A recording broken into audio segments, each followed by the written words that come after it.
kabar kalian? Semoga baik-baik aja ya. Sebelumnya perkenalkan, nama aku Ayu Fitri Sanita dari kelas 11 MIPA 2 absen 9. Nah, di video kali ini aku mau menceritakan tentang perlawanan Sultan Hasanuddin di Makassar. Kalian pasti tahu kan siapa Sultan Hasanuddin? Nah, ayo kita bahas. Kalau misalnya kalian ini aku mau menceritakan tentang latar belakang perlawanan. Yang kedua yaitu tokoh-tokoh perlawanan, siapa aja sih yang ikut dalam peperangan tersebut. Yang ketiga, jalannya peperangan. Dan yang terakhir, akhir perlawanan. Gimana sih akhir dari perlawanan tersebut? Latar belakang perlawanan.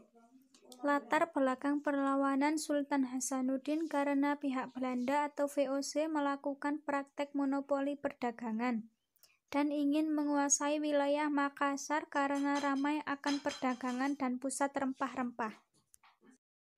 Tokoh-tokoh perlawanan. Tokoh Indonesia atau Makassar, Sultan Hasanuddin, Sultan Alauddin, dan Muhammad Said.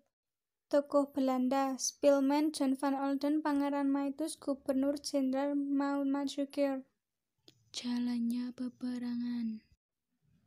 Pertempuran yang berlangsung di medan perang Sulawesi Selatan antara orang-orang Makassar yang dipimpin oleh Sultan Hasanuddin dengan VOC dipimpin oleh Laksamana Spilman tahun 1666 di bawah pimpinan Laksamana Cornelis Spilman. Belanda berusaha menundukkan kerajaan-kerajaan kecil, tetapi mereka belum berhasil menundukkan kerajaan Gowa karena Sultan Hasanuddin berusaha menggabungkan kekuatan kerajaan-kerajaan kecil di Indonesia bagian timur untuk melawan Belanda.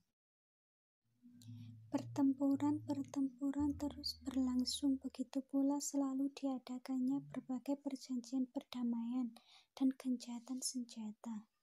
Namun selalu dilanggar oleh VOC dan merugikan kerajaan Gowa. Pada saat peperangan, Belanda terus menambah kekuatan pasukannya hingga pada akhirnya Gowa terdesak dan semakin lemah.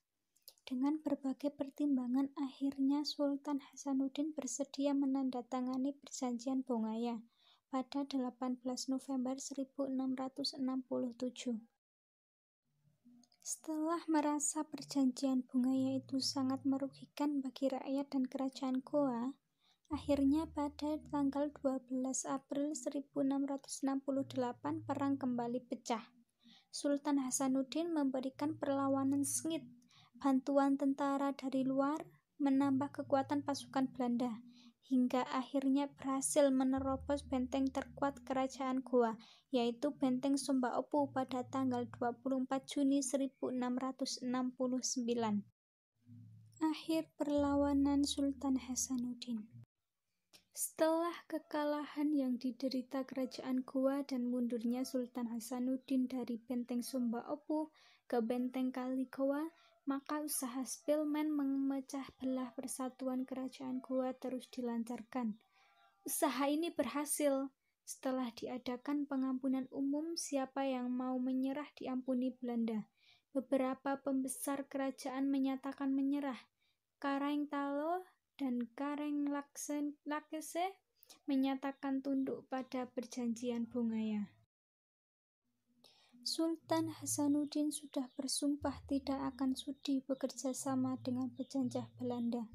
Pada tanggal 29 Juni 1669, Sultan Hasanuddin meletakkan jabatan sebagai Raja Gowa ke-16. Setelah selama 16 tahun berperang melawan penjajah dan berusaha mempersatukan kerajaan Nusantara. Nah, di situ juga ada perjanjian Bongaya yang membuat rugi kerajaan Makassar. Nah, dari video tadi kita dapat mengambil pelajaran untuk menghargai jasa para pahlawan. Gimana sih caranya? Yang pertama, kita harus semangat belajar, semangat kerja keras. Terus kita harus bertanggung jawab dengan apa yang kita lakukan. Kita harus belajar dengan giat. Kita harus menghargai seorang pahlawan tuh banyak sekali yang harus kita lakukan. Ya, salah satunya seperti kita saat upacara kita itu harus merenungi, harus menghayati bahwa saat upacara itu benar-benar kita mengenang jasa para pahlawan yang telah gugur mendahului kita. Apalagi saat kita mengheningkan cipta itu, di situ kita itu harus benar-benar menghayati, harus mendalami bahwa di situ para pahlawan berjuang untuk kita, dan kita mendoakan para pahlawan yang sudah gugur mendahului kita. Nah, sekian video dari saya. Mohon maaf apabila ada salah kata, apabila cerita tadi kurang berkesan, kurang apa ya, menurut kalian itu kurang memuaskan. Mohon maaf. Wassalamualaikum warahmatullahi wabarakatuh. Bye bye.